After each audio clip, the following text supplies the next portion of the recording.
Welcome Chapter to your 1. cozy corner. The mortals in the house. Here, under none of the you'll find accredited gentle ghostly stories, circumstances, and the and soothing environed sound by of none of rain the conventional created graces to around help you you. unwind. Did I first make Ease your acquaintance thoughts with the house, and drift which is the peacefully subject to of this sleep. Christmas If piece? this I saw it space brings brings you you comfort with the sun consider upon it. subscribing so you'll There was no always have wind, a quiet place no to rain, return to. No lightning, no Now, thunder. Make yourself no awful comfortable. or unwanted Close your circumstance eyes of any kind and let to heighten tonight's its story effect. carry More you than gently that, to rest. I had come to it direct from a railway station.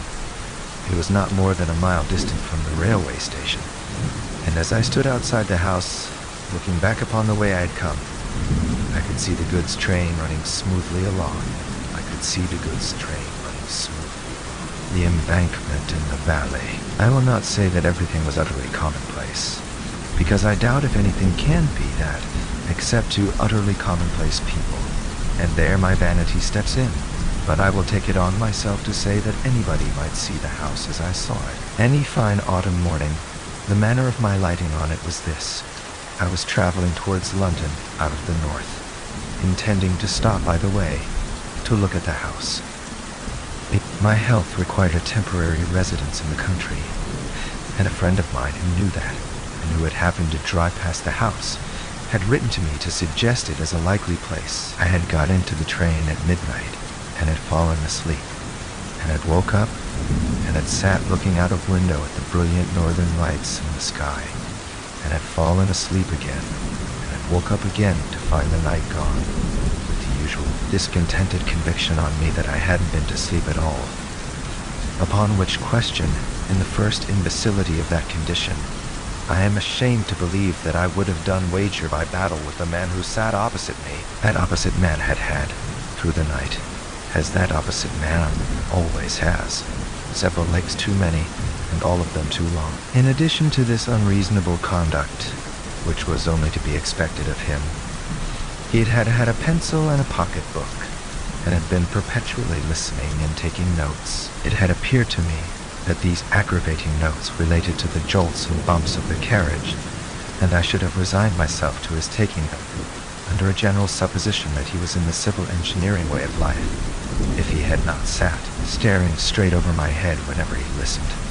He was a goggle-eyed gentleman of a perplexed aspect, and his demeanor became unbearable. It was a cold, dead morning, the sun not being up yet, and when I had outwatched the paling light of the fires of the iron country, and the curtain of heavy smoke that hung at once between me and the stars, and between me and the day, I turned to my fellow traveler and said, "I beg your pardon, sir, but do you observe anything particular in me?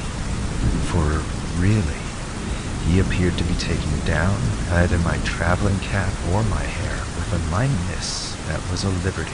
The goggle-eyed gentleman withdrew his eyes from behind me, as if the back of the carriage were 100 miles off, and said, with a lofty look of compassion for my insignificance, "Or two in you, sir. B.B., sir," said I, growing warm. "I have nothing to do with you, sir," returned the gentleman. "Pray let me listen." He enunciated this vowel after a pause, and noted it down. At first I was alarmed, for an express lunatic, and no communication with the guard, is a serious position. The thought came to my relief that the gentleman might be what is popularly called a rapper, one of a sect for some of whom I have the highest respect, but whom I don't believe in. I was going to ask him the question when he took the bread out of my mouth. "You will excuse me," said the gentleman contemptuously, "if I am too much in advance of common humanity to trouble myself at all about it. I have passed the night, as indeed I pass the whole of my time now, in spiritual intercourse." "Oh," said I, somewhat snappishly. "Conferences of the night began," continued the gentleman, turning several leaves of his notebook with this message. "Evil communications corrupt good manners." "Sound," said I. "But absolutely new?" "New from spirits," returned the gentleman. I could only repeat my rather snappish, "Oh," and ask if I might be favored with the last communication. "A bird in the hand," said the gentleman, reading his last entry with great solemnity, "is worth two in the Bosch. truly I am of the same opinion, said I. But shouldn't it be Bush? It came to me, Bosh, returned the gentleman. The gentleman then informed me that the spirit of Socrates had delivered this special revelation in the course of the night. My friend, I hope you are pretty well. There are two in this railway carriage. How do you do? There are 17,479 spirits here, but you cannot see them. Pythagoras is here. He is not at liberty to mention it, but hopes you like traveling. Galileo likewise had dropped in with this scientific intelligence. I am glad to see you, amico. Come, Stout. Water will freeze when it is cold enough. Addio. In the course of the night also, the following phenomena had occurred. Bishop Butler had insisted on spelling his name Pablo, for which offense against orthography and good manners he had been dismissed as out of temper. John Milton, suspected of willful mystification, had repudiated the authorship of Paradise Lost, and had introduced, as joint authors of that poem, two unknown gentlemen, respectively named Grungers and Skagingtoe, and Prince Arthur, nephew of King John of England, had described himself as tolerably comfortable in the seventh circle, where he was learning to paint on velvet under the direction of Mrs. Trimmer and Mary Queen of Scots. If this should meet the eye of the gentleman who favored me with these disclosures, I trust he will excuse my confessing that the sight of the rising sun and the contemplation of the magnificent order of the vast universe made me impatient of them. In a word, I was so impatient of them that I was mightily glad to get out at the next station and to exchange these clouds and vapors for the free air of heaven. By that time, it was a beautiful morning. As I walked away among such leaves as had already fallen from the golden brown and russet trees, and as I looked around me on the wonders of creation, and thought of the steady, unchanging, and harmonious laws by which they are sustained, the gentleman's spiritual intercourse seemed to me as poor a piece of journey work as ever this world saw. In which heathen state of mind I came within view of the house, and stopped to examine it attentively. It was a solitary house, standing in a sadly neglected garden, a pretty even square some 2 acres. It was a house of about the time of George II, as stiff, as cold, as formal, and in as bad taste as could possibly be desired by the most loyal admirer of the whole quartet of shores. It was uninhabited, but had, within a year or two, been cheaply repaired to render it habitable. I say cheaply, because the work had been done in a surface manner, and was already decaying as to the paint and plaster, though the colors were fresh. A lopsided board drooped over the garden wall, announcing that it was to let on very reasonable terms. Well furnished, it was much too closely and heavily shadowed by trees, and, in particular, there were 6 tall poplars before the front windows, which were excessively melancholy, and the site of which had been extremely ill-chosen. 3. It was easy to see that it was an avoided house, a house that was shunned by the village to which my eye was guided by a church spire some half a mile off, a house that nobody would take, and the natural inference was that it had the reputation of being a haunted house. No period within the 24 hours of day and night is so solemn to me as the early morning. In the summertime, I often rise very early and repair to my room to do a day's work before breakfast, and I am always on those occasions deeply impressed by the stillness and solitude around me.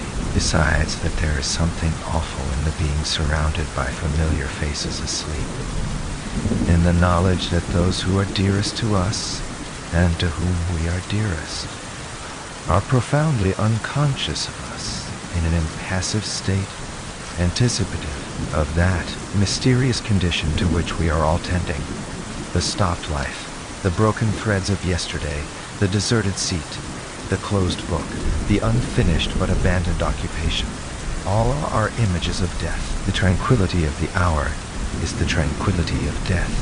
The color and the chill have the same association. Even a certain air that familiar household objects, take upon them when they first emerge from the shadows of the night into the morning, of being newer, and as they used to be long ago, has its counterpart in the subsidence of the worn face of maturity or age, in death, into the old youthful look.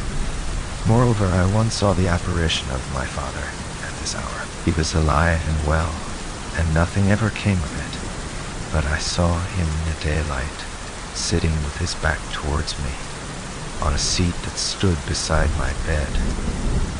His head was resting on his hand, and whether he was slumbering or grieving, I could not discern. Amazed to see him there, I sat up, moved my position, leaned out of bed, and watched him.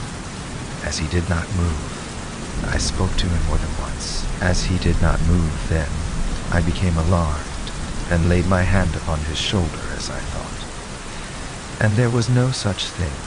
For all these reasons, and for others less easily and briefly statable, I find the early morning to be my most ghostly time. Any house would be more or less haunted to me in the early morning, and a haunted house could scarcely address me to greater advantage than that. I walked on into the village with the desertion of this house upon my mind, and I found the landlord of the little inn standing his doorstep. I bespoke breakfast and broached the subject of the house. "Is it haunted?" I asked. "Poor old child." The landlord looked at me, shook his head, and answered, "I say nothing. Then it is haunted." "Well," cried the landlord, in an outburst of frankness that had the appearance of desperation, "I wouldn't sleep in it." "Why not?" "If I wanted to have all the bells in a house ring, with nobody to ring them, and all the doors in a house bang, with nobody to bang them, and all sorts of feet treading about, with no feet there, why, then," said the landlord, "I'd sleep in that, Lord. I'd sleep in that house. Is anything seen there?" The landlord looked at me again, and then with his former appearance of desperation, called down his stable yard for Ike. Tall produced a high-shouldered young fellow, with a round red face, a short crop of sandy hair, a very broad humorous mouth, a turned-up nose, and a great sleeved waistcoat of purple bars, with mother-of-pearl buttons that seemed to be growing upon him, and to be in a fair way, if it were not pruned, of covering his head and overrunning his boots. "This gentleman wants to know," said the landlord, "if anything's seen at the Poplars." "Hooded woman with a howl," said Icky in a state of great freshness. "Do you mean a cry?" "I mean a bird, sir." "A hooded woman with an owl? Dear me, did you ever see her?" "I seen the howl, never the woman." "Not so plain as the howl, but they always keeps together." "Has anybody ever seen the woman as plainly as the owl?" "Lord bless you, sir, lots." "Who?"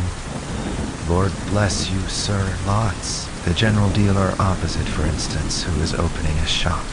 Perkins. Bless you, Perkins will anigh the place." "No," observed the young man with considerable feeling. "He ain't overwise. Aunt Perkins, but he ain't such a fool as that. Here." The landlord murmured his confidence in Perkinsville better. "5. Who is, or who was, the hooded woman with the owl? Do you know?" "Well," said Ike, holding up his cap with one hand while he scratched his head with the other, "they say, in general, that she was murdered, and the howl he hooted the while." This very concise summary of the facts was all I could learn, except that a young man, as hearty and likely a young man as ever I see, had been took with fits and held down in 'em after seeing the hooded woman. Also, that a personage, dimly described as a hold chap, a sort of one-eyed tramp, answering to the name of Joby, unless you challenged him as Greenwood. And then he said, "Why not? And even if so, mind your own business," had encountered the hooded woman a matter of 5 or 6 times. But I was not materially assisted by these witnesses, inasmuch as the first was in California, and the last was, as Icky said, and he was confirmed by the landlord, anywheres. Now, although I regard with a hushed and solemn fear the mysteries between which and this state of existence is interposed the barrier of the great trial and change that fall on all the things that live. And although I have not the audacity to pretend that I know anything of them, I can no more reconcile the mere banging of doors, ringing of bells, creaking of boards, and such like insignificances with the majestic beauty and pervading analogy of all the divine rules that I am permitted to understand than I had been able a little while before to yoke the spiritual intercourse of my fellow traveler to the chariot of the rising sun. Moreover, I had lived in 2 haunted houses, both abroad. In one of these, an old Italian palace, which bore the reputation of being very badly haunted indeed, and which had recently been twice abandoned on that account, I lived 8 months, most tranquilly and pleasantly, notwithstanding that the house had a score of mysterious bedrooms, which were never used, and possessed in one large room in which I sat reading, times out of number at all hours, and next to which I slept, a haunted chamber of the first pretension. I gently hinted these considerations to the landlord, and as to this particular house having a bad name, I reasoned with him. Why, how many things had bad names undeservedly, and how easy it was to give bad names, and did he not think that if he and I were persistently to whisper it in the village that any weird-looking old drunken tinker of the neighborhood had sold himself to the devil, he would come in time to be suspected of that commercial venture? All this wise talk was perfectly ineffective with the landlord, I am bound to confess, and was as dead a failure as ever I made in my life. To cut this part of the story short, I was piqued about the haunted house, and was already half resolved to take it. So, after breakfast, I got the keys from Perkins's brother-in-law, a whip and harness maker, who keeps the post office, and is under submission to a most rigorous wife of the doubly seceding little Emmanuel persuasion, and went up to the house, attended by my landlord and by Ike. Within I found it, as I had expected, transcendently dismal. The slowly changing shadows waved on it from the heavy trees were doleful in the last degree. The house was ill-placed, ill-built, ill-planned, and ill-fitted. It was damp. It was not free from dry rot. There was a flavor of rats in it, and it was the gloomy victim of that indescribable decay which settles on all the work of man's hands whenever it's not turned to man's account. The kitchens and offices were too large, and too remote from each other, above stairs and below. Waste tracts of passage intervened between patches of fertility represented by rooms, and there was a moldy old well with a green growth upon it, hiding like a murderous trap near the bottom of the back stairs, under the bottom of the back stairs, double row of bells. One of these bells was labeled on a black ground in faded white letters, Master B. This, they told me, was the bell that rang the most. Who was Master B? I asked. Is it known what he did while the owl hooted? Sixer rang the bell, said Icky. I was rather struck by the prompt dexterity with which this young man pitched his fur cap at the bell and rang it himself. It was a loud, unpleasant bell, and made a very disagreeable sound. The other bells were inscribed according to the names of the rooms to which their wires were conducted, as picture room, double room, clock room, and the like. Following Master B's bell to its source, I found that young gentleman to have had but indifferent third-class accommodation in a triangular cabin under the cockloft, with a corner fireplace which Master B must have been exceedingly small if he were ever able to warm himself at, and a corner chimney-piece like a pyramidal staircase to the ceiling for Tom Thumb. The papering of one side of the room had dropped down bodily, with fragments of plaster adhering to it, and almost blocked up the door. It appeared that Master B, in a spiritual condition, always made a point of pulling the paper down. Neither the landlord nor Ike could suggest why he made such a fool of himself, except that the house had an immensely large rambling loft and top. I made no other discoveries. It was moderately well furnished, but sparely. Some of the furniture, say a third, was as old as the house, The rest was of various periods within the last half-century. I was referred to a corn chandler in the marketplace of the county town to treat for the house. I went that day, and I took it for 6 months. It was just the middle of October when I moved in with my maiden sister. I ventured to call her 8 and 30. She is so very handsome, sensible, and engaging. We took with us a deaf stableman, my bloodhound Turk, 2 women servants, and a young person called an odd girl. I have reason to record the attendant last enumerated, who was one of the St. Lawrence's Union female orphans, that she was a fatal mistake and a disastrous engagement. The year was dying early. The leaves were falling fast. It was a raw, cold day when we took possession, and the gloom of the house was most depressing. The cook, an amiable woman but of a weak turn of intellect, burst into tears on beholding the kitchen, and requested that her silver watch might be delivered over to her sister, 2 Tuppentocks Gardens, Libbs's Walk, Clatterwise. In the event of anything happening to her from the damp, Streaker, the housemaid, feigned cheerfulness, but was the greater martyr. The odd girl, who had never been in the country, alone was pleased, and made arrangements for sowing an acorn in the garden outside the scullery window and rearing an oak. 7 tile we went, before dark, through all the natural, as opposed to supernatural, miseries incidental to our state. Dispiriting reports ascended, like the smoke, from the basement in volumes, and descended from the upper rooms. There was no rolling pin, there was no salamander, which failed to surprise me, for I don't know what it is. There was nothing in the house. What there was broken. The last people must have lived like pigs. What could the meaning of the lived like pigs, landlord, be? Through these distresses, the odd girl was cheerful and exemplary.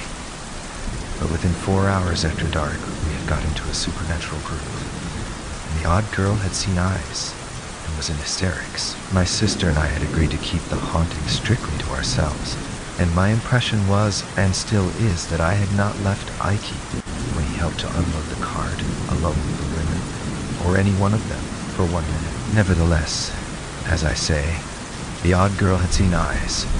No other explanation could ever be drawn from her. Before 9, and by 10 o'clock had had as much vinegar applied to her as would pickle a handsome sound. I leave it to the discerning public to judge of my feelings when, under these untoward circumstances, at about 10:30 o'clock, Master B's bell began to ring in a most infuriated manner, and Turk howled until the house resounded with his lamentations. I hope I may never again be in a state of mind so unchristian as the mental frame in which I lived for some weeks, respecting the memory of Master B, whether his bell was rung by rats, or mice, or bats, or wind, or what other accidental vibration, or sometimes by one cause, sometimes another, and sometimes by collusion, I don't know. But certain it is that it did ring 2 nights out of 3, until I conceived the happy idea of twisting Master B's neck, in other words, breaking his bell, short off, and silencing that young gentleman as to my experience and belief forever. 8 and Bood, by that time, the odd girl had developed such improving powers of catalepsy that she had become a shining example of that very inconvenient disorder.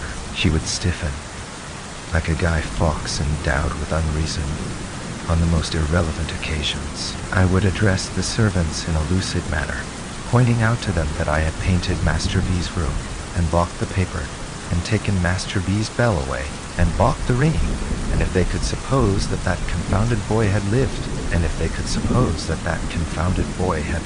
deed, to clothe himself with no better behavior than would most unquestionably have brought him, and the sharpest particles of a birch broom, into close acquaintance in the present imperfect state of existence.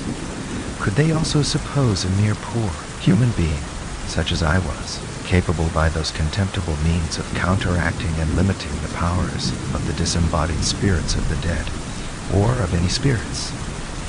I say I would become emphatic and cogent, not to say rather complacent in such an address, when it would all go for nothing by reason of the odd girls suddenly stiffening from the toes upward, and glaring among us like a parochial petrifaction. Streaker, the housemaid too, had an attribute of a most discomfiting nature. I am unable to say whether she was of unusually lymphatic temperament, or what else was the matter with her. But this young woman became a mere distillery for the production of the largest and most transparent tears I ever met with. Combined with these characteristics was a peculiar tenacity of hold in those specimens, so that they didn't fall, but hung upon her face and nose. In this condition, and mildly and deplorably shaking her head, her silence would throw me more heavily than the admirable Crichton could have done in a verbal disputation for a purse of money. Cook, likewise, always covered me with confusion as with a garment, by neatly winding up the session with a protest that the ouse was wearing her out, and by meekly repeating her last wishes regarding her silver watch. As to our nightly life, the contagion of suspicion and fear was among us, and there is no such contagion under the sky. Hooded woman? According to the accounts, we were in a perfect convent of hooded women. Noises? With that contagion downstairs, I myself have sat in the dismal parlor, listening until I have heard so many and such strange noises that they would have chilled my blood if I had not warmed it by dashing out to make discoveries. Try this in bed, in the dead of the night. Try this at your own comfortable fireside. In the life of the night, you can fill any house with noises, if you will, until you have a noise for every nerve in your nervous system. I repeat, the contagion of suspicion and fear was among us, and there is no such contagion under the sky.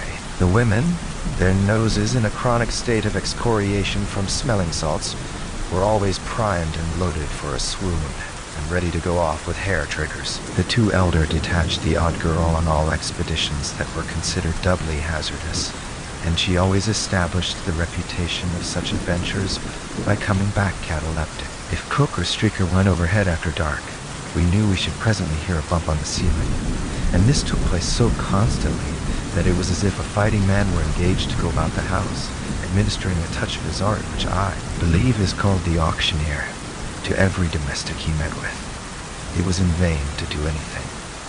It was in vain to be frightened, for the moment in one's own person by a real owl, and then to show the owl. It was in vain to discover, by striking an accidental discord on the piano, that Turk always howled at particular notes and combinations. It was in vain to be a Rhadamanthus with the bells, and if an unfortunate bell rang without leave, to have it down inexorably and silence it. It was in vain to fire up chimneys, let torches down the well, charge furiously into suspected rooms and recesses. We changed servants, and it was no better. The new set ran away, and a third set came, and it was no better. At last, our comfortable housekeeping got to be so disorganized and wretched that I one night dejectedly said to my sister, "Patty, I begin to despair of our getting people to go on with us here, and I think we must give this up." My sister, who was a woman of immense spirit, replied, "No, John, don't give it up. Don't be beaten, John. There is another way." "Nine, and what is that?" said I. "John," returned my sister, "if we are not to be driven out of this house, and that for no reason whatever, that is apparent to you or me, we must help ourselves and take the house wholly and solely into our own hands." "But the servants," said I. "Have no servants," said my sister boldly. Like most people in my grade of life, I had never thought of the possibility of going on without those faithful instructions. The notion was so new to me when suggested that I looked very doubtful.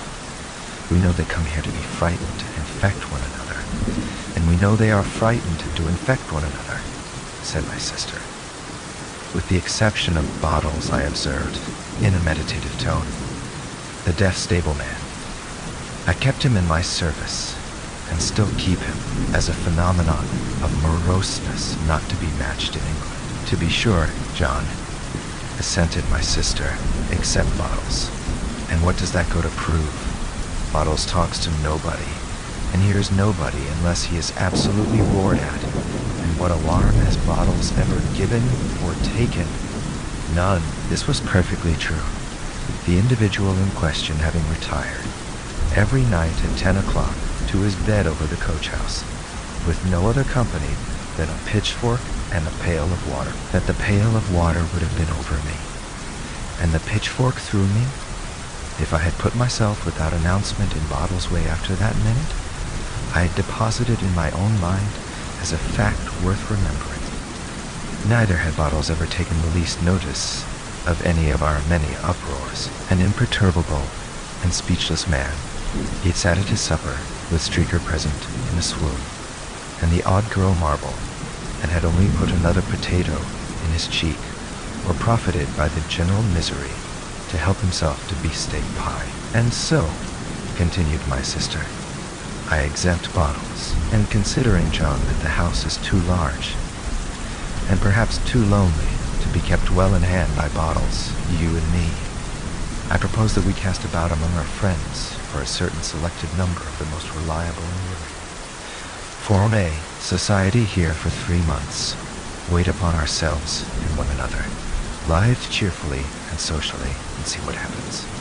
I was so charmed with my sister that I embraced her on the spot and went into her plan with the greatest ardor. We were then in the 3rd week of November, but we took our measures so vigorously and were so well seconded by the friends in whom we confided that there was still a week of the month unexpired when our party all came down together merrily, and our party all came down together merrily. Mustered in the haunted house.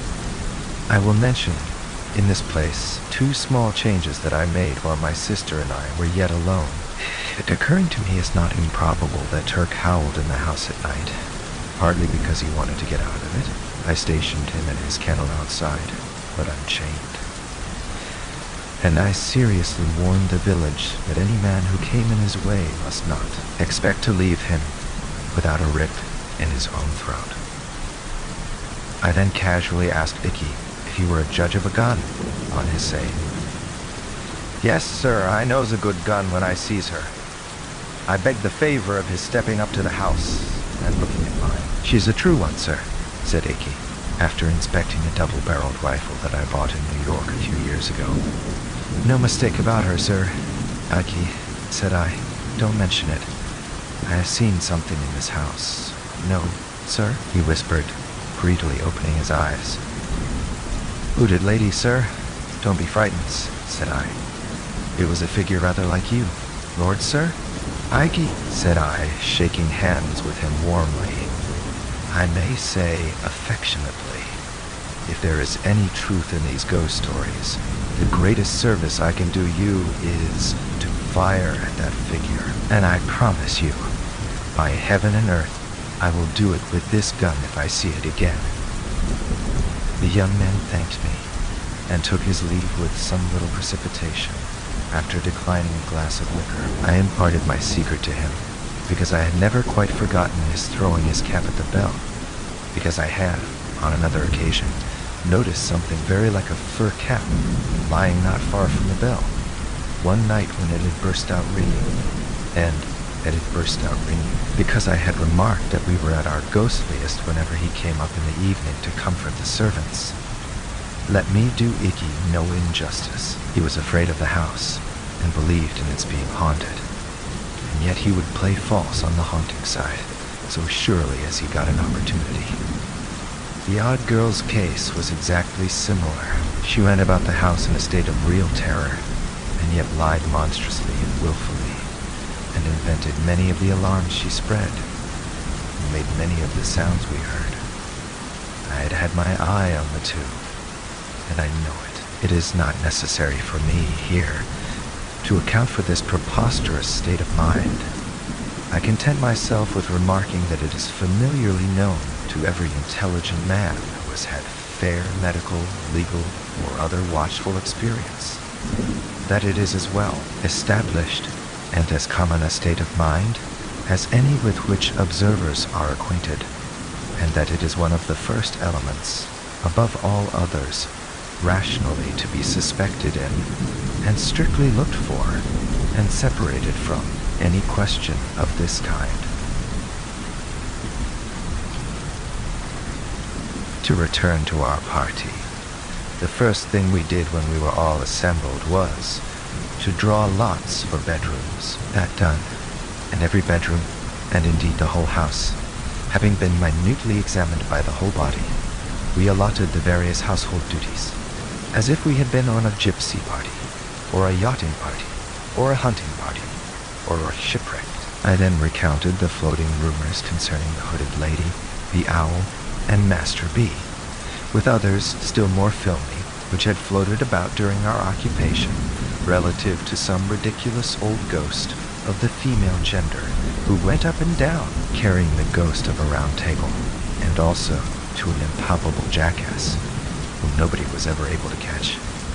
Some of these ideas I really believe our people below had communicated to one another in some diseased way, without conveying them in words. We then gravely called one another to witness that we were not there to be deceived or to deceive, which we considered pretty much the same thing, and that, with a serious sense of responsibility, we would be strictly true to one another and would strictly follow out the truth. The understanding was established that anyone who heard unusual noises in the night and who wished to trace them should knock at my door. Lastly, that on 12th night, the last night of Holy Christmas, all our individual experiences since that then present hour of our coming together in the haunted house should be brought to light for the good of all, and that we would hold our peace on the subject till then, unless on some remarkable provocation to break silence. We were, in number and in character, as follows. First, to get my sister and myself out of the way, there were we two. In the drawing of lots, my sister drew her own room, and I drew Master B's. Next, there was our first cousin John Herschel, so called after the great astronomer, than whom I suppose a better man at a telescope does not breathe. With him was his wife, a charming creature to whom he had been married in the previous spring. I thought it, under the circumstances, rather imprudent to bring her, because there is no knowing what even a false alarm may do at such a time. But I suppose he knew his own business best, and I must say that if she had been my wife, I never could have left her endearing and bright face behind. They drew the clockroom. Alfred Starling, an uncommonly agreeable young fellow of 28, for whom I had the greatest liking, was in the double room, mine usually, and designated by that name from having a dressing room within it, with two large and cumbersome windows, which no wedges I was ever able to make would keep from shaking in any weather, wind or no wind. Alfred is a young fellow who pretends to be fast, another word for loose, as I understand the term, but who is much too good and sensible for that nonsense, and who would have distinguished himself before now, if his father had not unfortunately left him a small independence of 200 a year, on the strength of which his only occupation in life has been to spend 6. I am in hopes, however, that his banker may break, or that he may enter into some speculation guaranteed to pay 20%. For I am convinced that if he could only be ruined, his fortune is made. Belinda Bates, bosom friend of my sister, and a most intellectual, amiable, and delightful girl, got the picture room.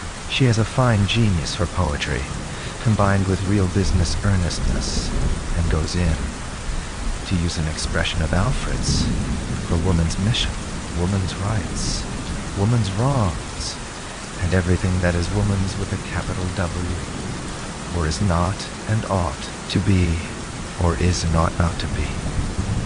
Most praiseworthy, my dear, and heaven prosper you, I whispered to her on the first night of my taking leave of her in the bedroom.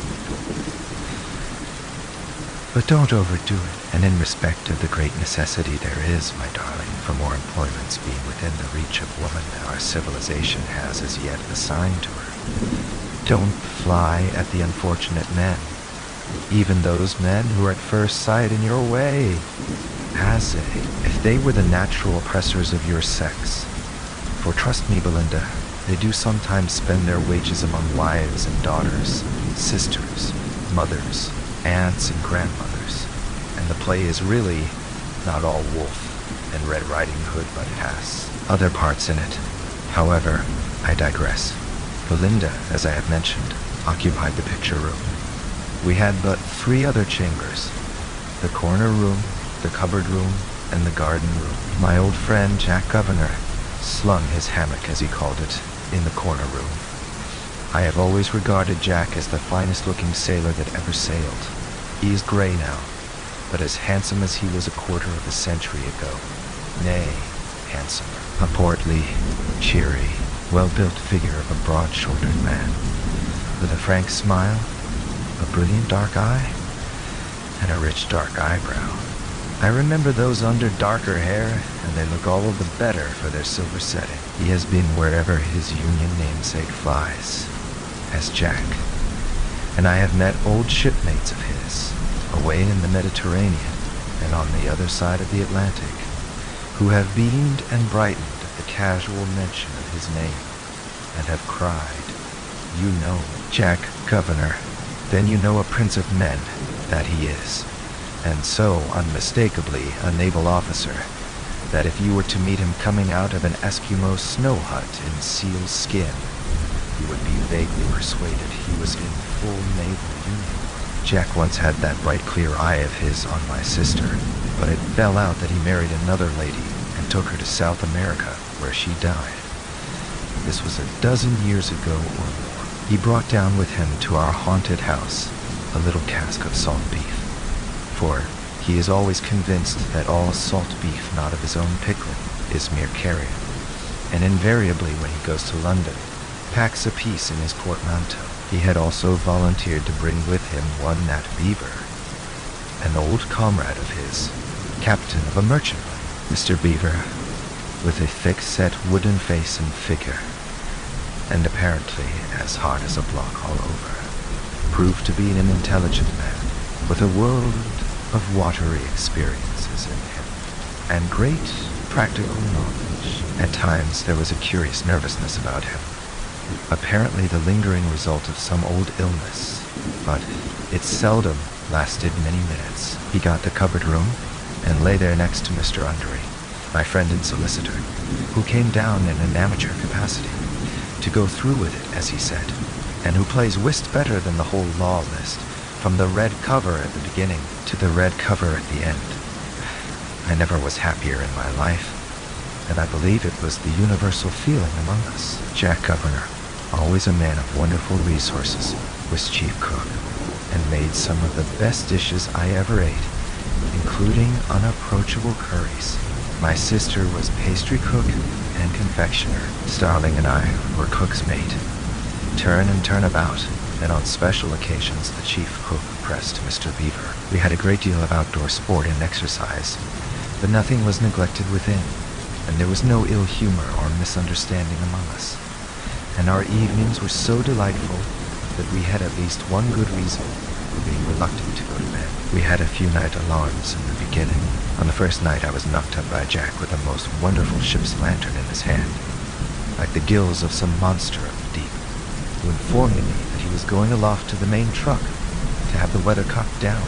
It was a stormy night, and I remonstrated, but Jack called my attention to its making a sound like a cry of despair, and said somebody would be hailing a ghost presently if it wasn't done. So, up to the top of the house, where I could hardly stand for the wind, we went, accompanied by Mr. Beaver, and there Jack, lantern and all, with Mr. Beaver after him, swarmed up to the top of a cupola, some 24 feet above the chimneys, and 24 feet above the chimneys, stood upon nothing particular, coolly knocking the weathercock off, until they both got into such good spirits with the wind and the height that I thought they would never come down.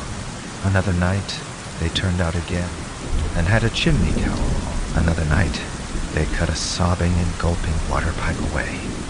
Another night they found out something else. On several occasions they both, in the coolest manner, simultaneously dropped out of their respective bedroom windows, hand over hand by their counterpanes, to overhaul something mysterious in the garden. The engagement among us was faithfully kept, and nobody revealed anything. All we knew was, if anyone's room were haunted, no one looked the worse for it. Chapter 2. The Ghost in Master B's Room. When I established myself in the triangular garret which had gained so distinguished a reputation, my thoughts naturally turned to Master B. My speculations about him were uneasy and manifold. Whether his Christian name was Benjamin, bisextile, from his having been born in leap year, Bartholomew, or Bill. Whether the initial letter belonged to his family name, and that was Baxter, Black, Brown, Barker, Buggins, Baker, or Bird. Whether he was a foundling and had been baptized B. Whether he was a lion-hearted boy and B was short for Britain or for Bull. Whether he could possibly have been kith and kin to an illustrious lady who brightened my own childhood and had come of the blood of the brilliant Mother Bunch. With these profitless meditations, I tormented myself much. I also carried the mysterious letter into the appearance and pursuits of the deceased, wondering whether he dressed in blue, wore boots, he couldn't have been bald, was a boy of brains, liked books, was good at bowling, had any skill as a boxer. Even in his buoyant boyhood, bathed from a bathing machine at Bognor, Bangor, Bournemouth, Brighton, or Broadstairs like a bounding billiard ball. So, from the first I was haunted by the letter B to the 11th one. It was not long before I remarked that I never by any hazard had a dream of Master B, or of anything belonging to him. But the instant I awoke from sleep, at whatever hour of the night, my thoughts took him up and roamed away, trying to attach his initial letter to something that would fit it and keep it quiet. For 6 nights, I had been worried this in Master B's room, when I began to perceive that things were going wrong. The first appearance that presented itself was early in the morning, when it was but just daylight and no more. I was standing shaving at my glass, when I suddenly discovered, to my consternation and amazement, that I was shaving, not myself. I am 50, but a boy, apparently Master B. I trembled and looked over my shoulder. Nothing there. I looked again in the glass, and distinctly saw the features and expression of a boy, who was shaving. Not to get rid of a beard, but to get one. Extremely troubled in my mind, I took a few turns in the room, and went back to the looking glass, resolved to steady my hand and complete the operation in which I had been disturbed. Opening my eyes, which I had shut while recovering my firmness, I now met in the glass, looking straight at me, the eyes of a young man of 4 or 5 and 20. Terrified by this new ghost, I closed my eyes and made a strong effort to recover myself. Opening them again, I saw, shaving his cheek in the glass, my father, who has long been dead. Nay, I even saw my grandfather too, whom I never did see in my life. Although naturally much affected by these remarkable visitations, I determined to keep my secret until the time agreed upon for the present general disclosure. Agitated by a multitude of curious thoughts, I retired to my room that night, prepared to encounter some new experience of a spectral character. Nor was my preparation needless, for, waking from an uneasy sleep at exactly 2 o'clock in the morning, what were my feelings to find that I was sharing my bed with the skeleton of Master B? I sprang up, and the skeleton sprang up also. I then heard a plaintive voice saying, "Where am I? What has become of me?" And, looking hard in that direction, perceived the ghost of Master B, to 12th de Bois. The young spectre was dressed in an obsolete fashion, or rather, was not so much dressed as put into a case of inferior pepper and salt cloth, made horrible by means of shining buttons. I observed that these buttons went, in a double row, over each shoulder of the young ghost, and appeared to descend his back. He wore a frill round his neck. His right hand, which I distinctly noticed to be inky, was laid upon his stomach, connecting this action with some feeble pimples on his countenance and his general air of nausea. I concluded this ghost to be the ghost of a boy who had habitually taken a great deal too much medicine. "Where am I?" said the little spectre, in a pathetic voice. "And why was I born in the calomel days? And why did I have all that calomel given me?" I replied with sincere earnestness that upon my soul I couldn't tell her. "Where is my little sister?" said the ghost. "And where my angelic little wife? And where is the boy I went to school with?" I entreated the phantom to be comforted, and above all things to take heart respecting the loss of the boy he went to school with. I represented to him that probably that boy never did, within human experience, come out well when discovered. I urged that I myself had, in later life, turned up several boys whom I went to school with, and none of them had at all answered. I expressed my humble belief that that boy never did answer. I represented that he was a mythic character, a delusion and a snare. I recounted how, the last time I found him at a dinner party behind a wall of white cravat, with an inconclusive opinion on every possible subject, and a power of silent boredom absolutely titanic. I related how, on the strength of our having been together at Old Doylance's, he had asked himself to breakfast with me, a social offense of the largest magnitude. How, fanning my weak embers of belief in Doylance's boys, I had let him in.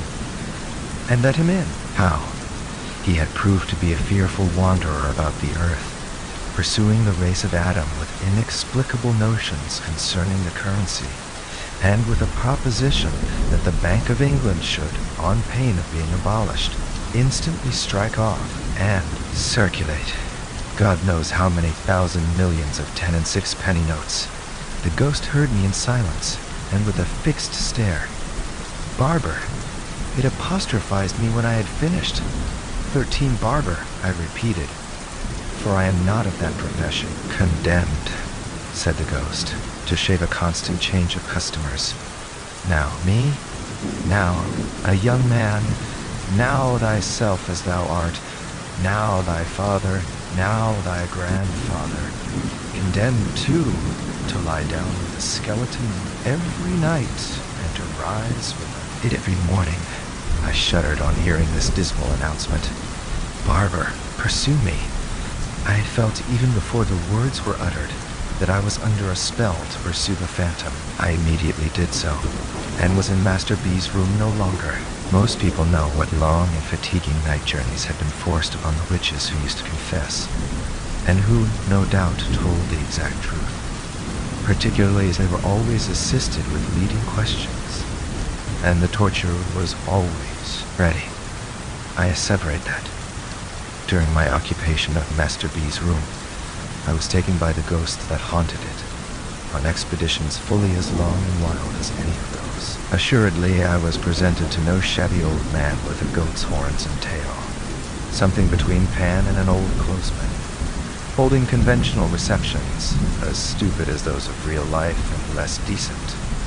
But I came upon other things which appear, to me, to have more meaning, confident that I speak the truth and shall be believed.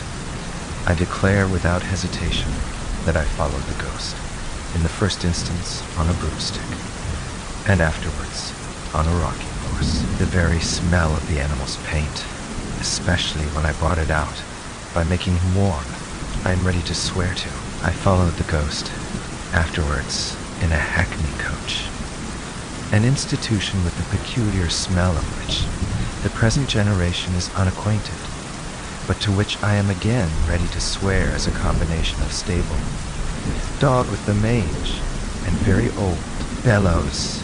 In this, I appeal to previous generations to confirm or refute me. I pursued the phantom on a headless donkey, at least upon a donkey who was so interested in the state of his stomach that his head was always down there, investigating it on ponies, expressly born to kick up behind, on roundabouts and swings, from roundabouts and swings, fares, in the first cab, another forgotten institution where the fair regularly got into bed and was tucked up with a driver. Not to trouble you with a detailed account of all my travels in pursuit of the ghost of Master B, which were longer and more wonderful than those of Sinbad the Sailor, I will confine myself to one experience, from which you may judge of many. I was marvelously changed. I was myself, yet not myself. I was conscious of something within me, which has been the same all through my life, and which I have always recognized under all its phases and varieties, as never altering.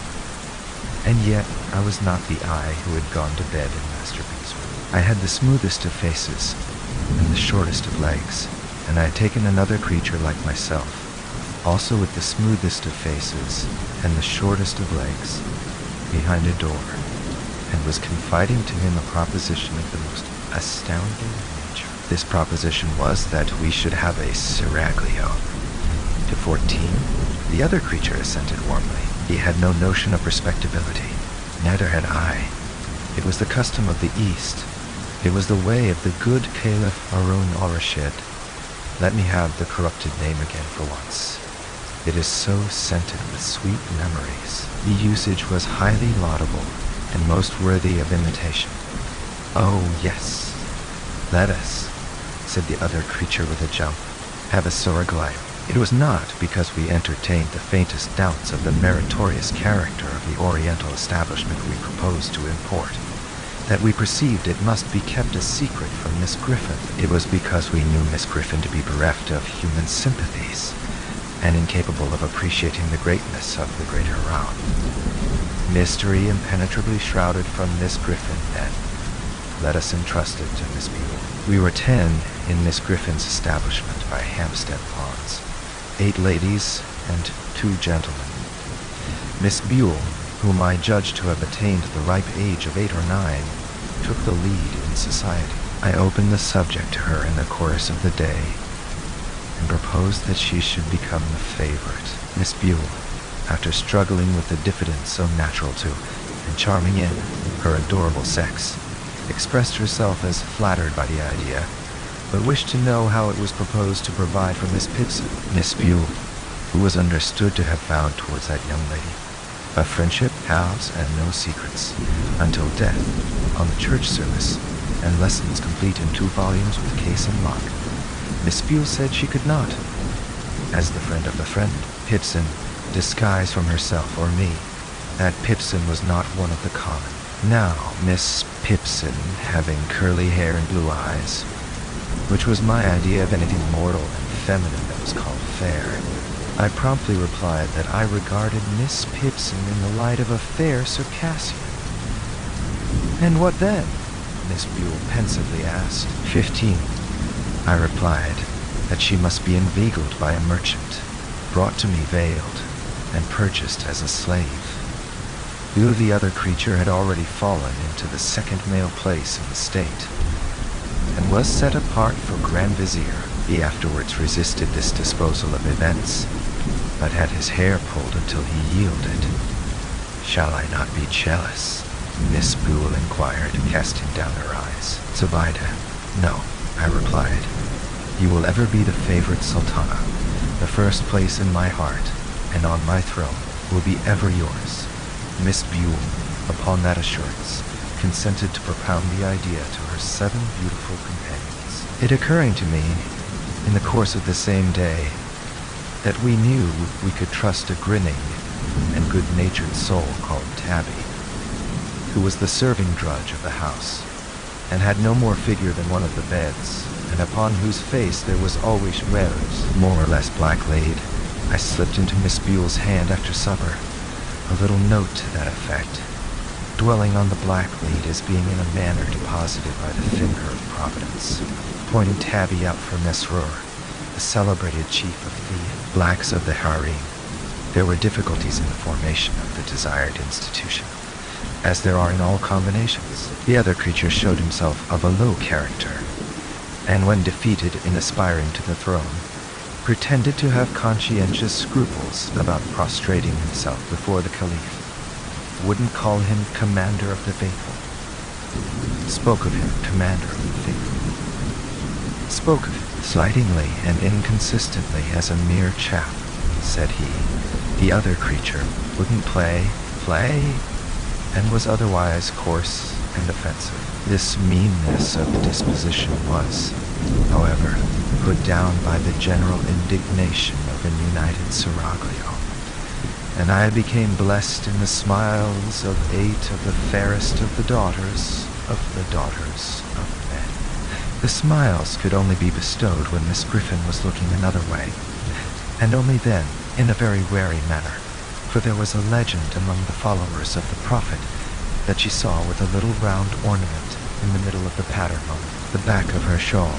But every day after dinner, for an hour, we were all together, and then the favorite and the rest of the royal harem competed who should most beguile the leisure of the serene harem reposing from the cares of state, which were generally as inly as infants. Most affairs of state of an arithmetical character, the commander of the faithful being a fearful boggler at a sum. On these occasions, the devoted Mesrer, chief of the blacks of the harem, was always in attendance, Miss Griffin usually ringing for that officer at the same time with great vehemence, but never acquitted himself in a manner worthy of his historical reputation. In the first place, his bringing a broom into the divan of the caliph, even when Haroun wore on his shoulders the red robe of anger, Miss Pipson's pelisse, though it might be got over for the moment, was never to be quite satisfactorily accounted for. In the second place, his breaking out into grinning exclamations of "Lord, you pretties," was neither Eastern nor respectful. In the third place, when specially instructed to say Bismillah, he always said Hallelujah. This officer, unlike his class, was too good-humored altogether, kept his mouth open far too wide, expressed approbation to an incongruous extent, and even once it was on the occasion of the purchase of the fair Circassian for 500,000 purses of gold, and cheap, too, embraced the slave, the favorite, and the caliph, all round.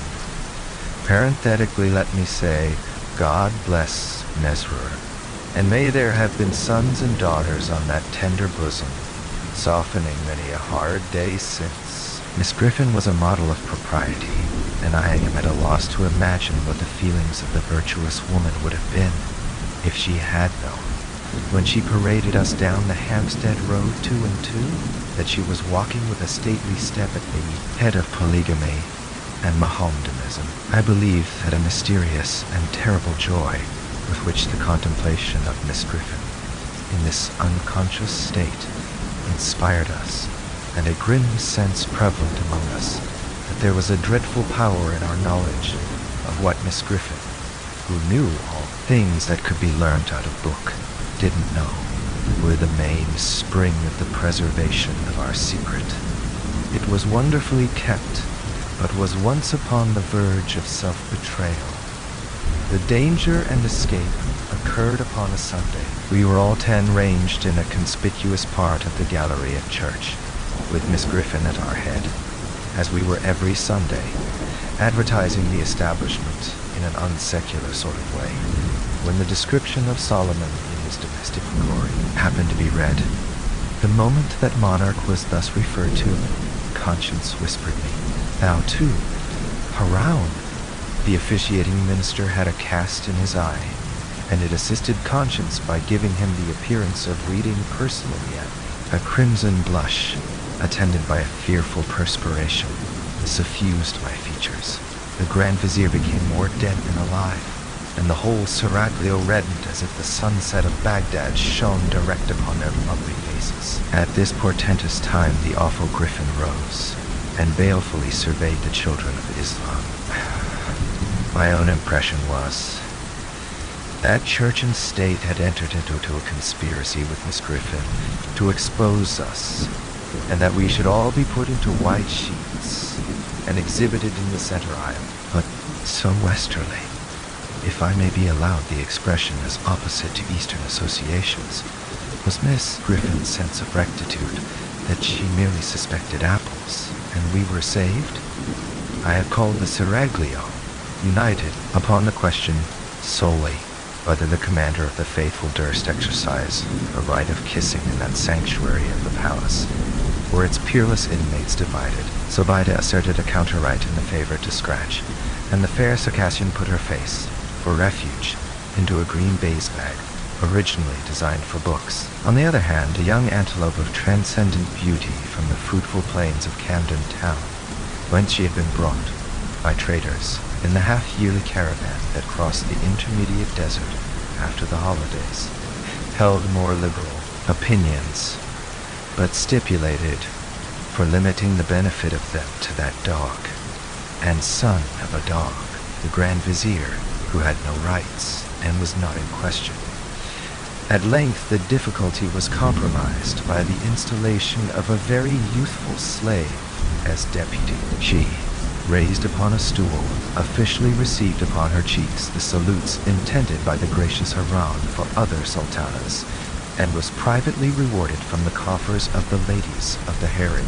And now it was, at the full height of enjoyment of my bliss, that I became heavily troubled. I began to think of my mother, and what she would say to my taking home at midsummer Eid of the most beautiful of the daughters of men, but all unexpected. I thought of the number of beds we made up at our house, of my father's income, and of the baker, and my despondency redoubled. The Seraglio and malicious vizier, divining the cause of their lord's unhappiness, did their utmost to augment it. They professed unbounded fidelity, and declared that they would live and die with him, reduced to the utmost wretchedness by these protestations of attachment. I lay awake for hours at a time, ruminating on my frightful lot.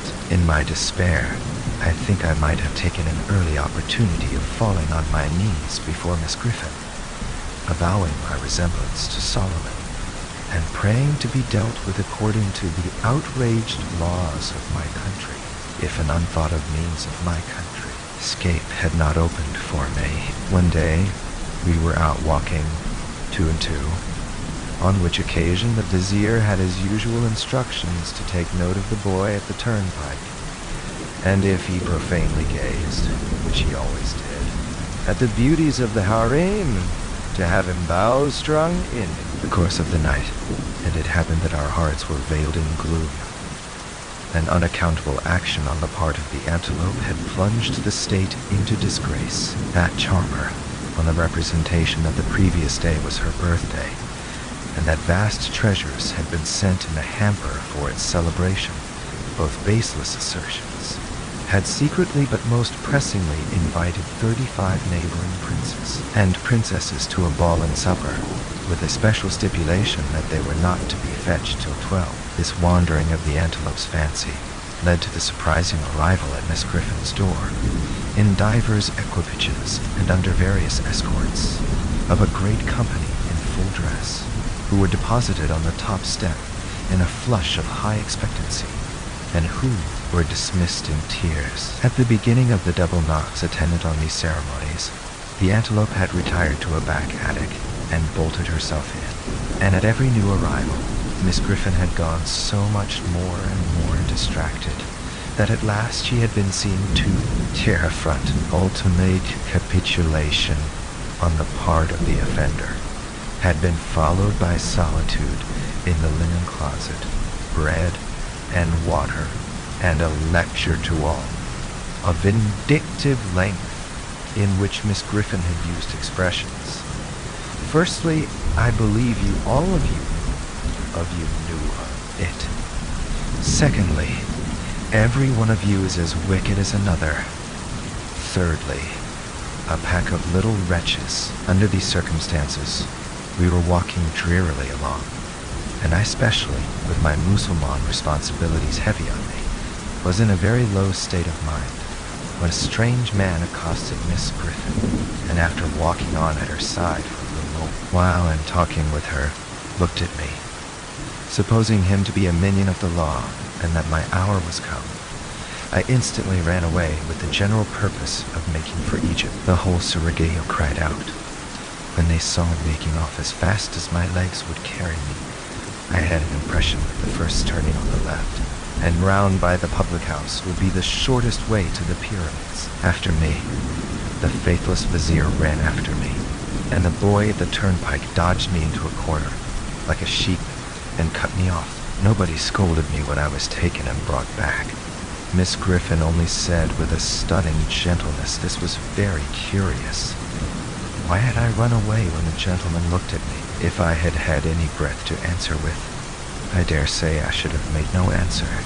Having no breath, I certainly made none. Miss Griffin and the strange man took me between them and walked me back to the palace in a sort of state, but not at all, as I couldn't help feeling with astonishment. In culprit state. 16. When we got there, we went into a room by ourselves, and Miss Griffin called in to her assistance Mesrour, chief of the dusky guards of the harem.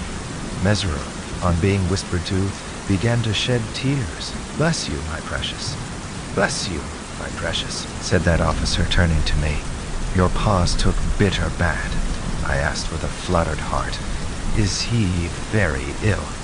"Lord temper the wind to you, my lamb," said the good Mesrour, kneeling down, that I might have a comforting shoulder for my head to rest on. "Your pa's dead." Harun al-Rashid took to flight at the words. The seraglio vanished. From that moment I never again saw one of the 8 of the fairest of the daughters of men.